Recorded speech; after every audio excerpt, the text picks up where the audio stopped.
Hi everybody, my name is Lisa. Welcome back to my channel. Today I am going to do a process video using those collage birds I made in my last junk journal video. Here I am just ripping apart some packing material that I really like. It's nice and thick and white, and this is going to be perfect to stamp on. It was just some packing material in a box. If you don't have that, you can use tissue paper or any type of paper you like.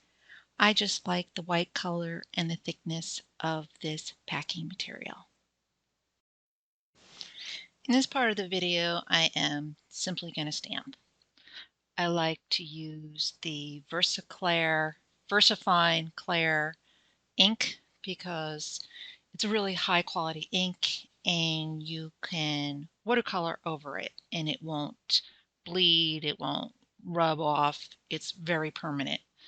So that's what I love to use. Very simple.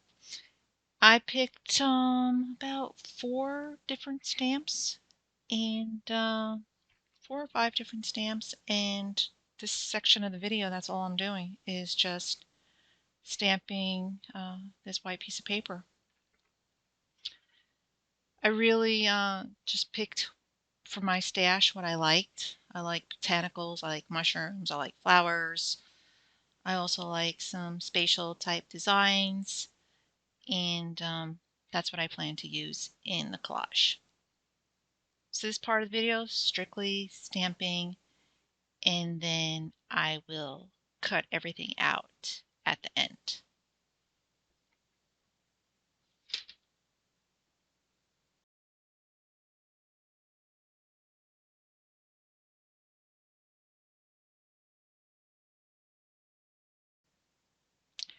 So I finished the stamping, and off camera I will cut each piece out individually with a pair of scissors. Then in the next part of my video, I decided to do some stenciling, and I'm using this Junisix multi-surface chalk ink, and I just dabbed it on a piece of plastic and sprayed with some water.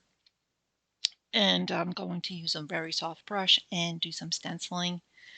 I probably could have done a better job at stenciling, and you also don't even have to uh, really wet it if you don't want to. You could run the brush over the ink itself, but I decided to create it this way, just doing a wet effect and stencil randomly in my book.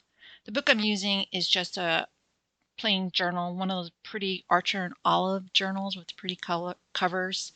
The paper is nothing special. It's not like a really high quality like watercolor paper or anything like that. It's just regular paper. And I just use this book to practice collage and stuff like that in it. And that's all I do in this part of the video. Here are my pieces cut out. And what I use to lay them down on the page is just a simple matte medium. It's a white matte medium that goes on clear, and I like using a thicker paintbrush to put this on the page. Again, you can use tissue paper. It's a little bit thinner, and you just have to be a little bit more careful when you put it on the page, since this paper I'm using is thicker than tissue paper but thinner than regular paper. It just works perfectly, and there was no ripping or anything like that. And even if it did rip, it really wouldn't matter.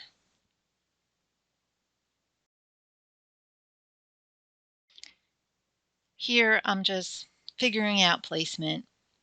I'm not really sure where I want to put my birds. I do have a process video where I made these fun birds, and these birds are going to be the focal point on the pages. So I'm kind of debating what to do. And I will skip through this part because it's kind of like long and boring. I don't want to bore you too much with this part, so I will just show you some more putting down some of the black and white ephemera on the paper, and then we'll skip to the next part of the video. I decided to do some stamping on the paper, just using kind of like a mixed media stamp. Looks like script language, nothing that you can actually read. And I just do random stamp patterns on both pages, along with lots of thinking like, where do I put this? Where do I put that? I definitely overthink so many things. And actually, you'll see later on in the video, I make some really horrendous mistakes in the collaging that I later on correct because I just couldn't stand it. So good thing there is white paint and you can get rid of your mistakes whenever you want, you know.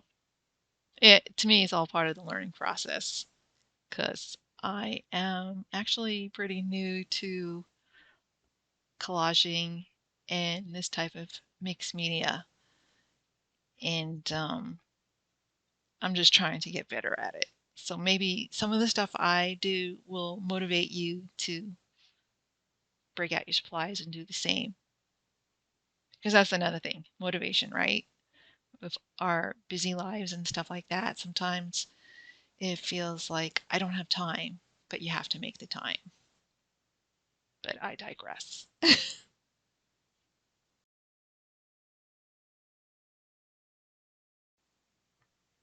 I decided to do some more stenciling, and this time I am using some gold colored paint I have, and it didn't work out that great. But I kept pursuing. I probably shouldn't have used made the paint so wet. Maybe I should have used more of a dry type of ink, but I just kept doing it on both sheets of paper, and it came out pretty well.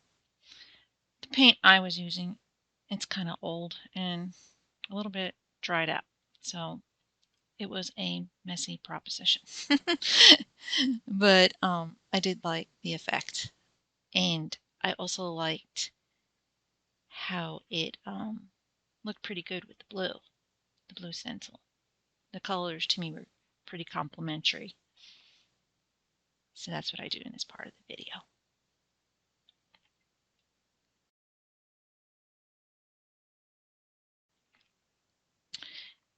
This is my favorite part of the video. I love to watercolor, and I am using actually a really old set of watercolors I have by Derwent. I believe it's a German brand. And this has been a very reliable set with 12 colors. And I'm just applying it on top of the stamping. Pretty easy. Anything that's hanging off of the page, I will cut off um, later on in this video. But right now, the stenciling is still a little wet, and I'm just painting. So I will skip forward in this part of the video a little bit, like a little faster, because I'm not really doing like a whole knock-up job. I'm just putting the paint on the paper. Nothing really too special, actually.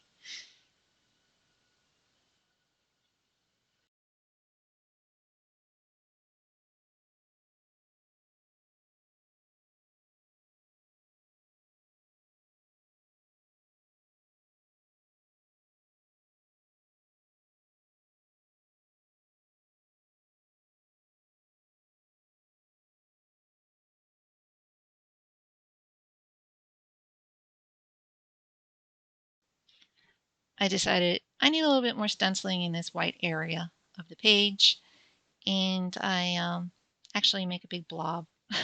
It's kind of messy, but I moved on from it and grabbed a piece of paper where I have watercolored, doing like practice squares and stuff like that with watercolor. And I am just making a little scrappy heart with a black magic marker, like a fine tip. I wanted another focal point, and then I just cut it out. So that's what you're seeing in this part of the video, is that little scrappy heart.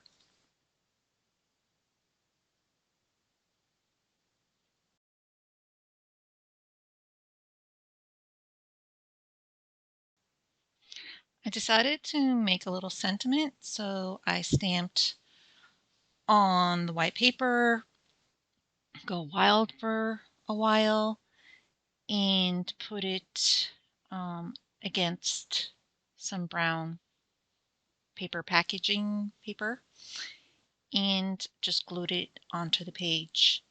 That's all I am doing right here. It looks so much better if I had just left it alone. Unfortunately, after I glued it onto the page, I messed with it a lot. And I can't say I am actually really happy about the way it turned out, but that's what happens when sometimes you mess with something too long. You know, you overdo it. You'll see what I mean. It looks nice now, but I think I ruined it. And I just left it as is.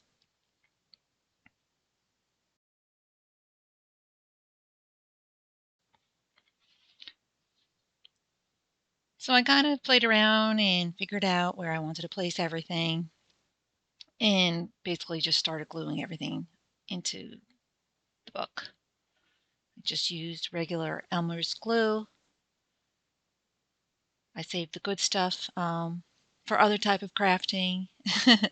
I like Elmer's glue. I don't know. Some people don't like it, but it's very inexpensive and it works. It works for me. So that's what I'm doing in this part of the video, is just gluing everything onto the page. I decided to add some black splatter, so I just covered the birds up with some paper and loaded my paintbrush up with lots of water, put it in the black paint, and then tapped it onto the page. Splatter can sometimes be really hard, but I find that when you really load the brush up with lots of water, then it works. If the water is, if your paint is not watery, it's just not going to go anywhere. So make sure you load that brush up with water. I should have covered the heart. The heart got plaque in it, but I couldn't repair it. So at least I covered the birds.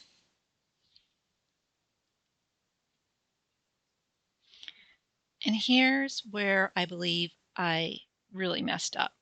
I glued down the sentiment, go wild for a while, and after it dried a little bit, I started messing with it with a marker. And that's where I think it went south. I just don't like how it looked afterwards. So I thought I was actually done, but the more I looked at the bird and the heart and that hanging little fern thingy, the more I was like, it is such a mess. I need to get rid of that hanging fern thingy, so I just took some white paint and blotted the crap out of it. And I'm glad I did it because it was just way too much going on. And the white paint, I just used acrylic gesso, really helps soften that area of the collage up. So that is my process, guys. I have to be really honest with you. I shot about an hour and a half worth of video and edited it down to this point where we are right now, which is about 17 minutes. In conjunction with doing voiceover, making a video that's under 20 minutes long with voiceover, editing and speeding up areas takes hours. It really does. But it's all part of the video making process. And I know I have to work on it to get better. So when you're seeing some of your creators on YouTube, because I learn from a lot of people on YouTube, I watch a lot of their videos, and they have lots and lots of experience in the editing process and the talking process and everything. So my hat's off to them. I hope one day I can really condense things um, down and make it easier for myself. But I just keep plugging along. And if you see right here, I am still unhappy with it. So that little sentiment sign, should have left it alone. I'm adding some white paint. I'm like, let me blot it out a little bit. The more I do it, the more I'm just like, oh, well, then I got to put everything in perspective. It's just a collage piece. Right? Anyway, guys, thank you for joining me today. And I hope I've inspired you to create. And I hope you enjoyed watching the process video. If you have any questions on what I'm doing, it could be in collaging, it could be on video making, etc. Just let me know in the comments below. I do answer every comment on all my videos. All right, I am going to end this now, render it, and upload it. Thanks for watching, guys. I so appreciate it. And if you feel so inclined, please hit that subscribe button. It really helps a lot, and I so appreciate it. All right, see you in the next one. Bye.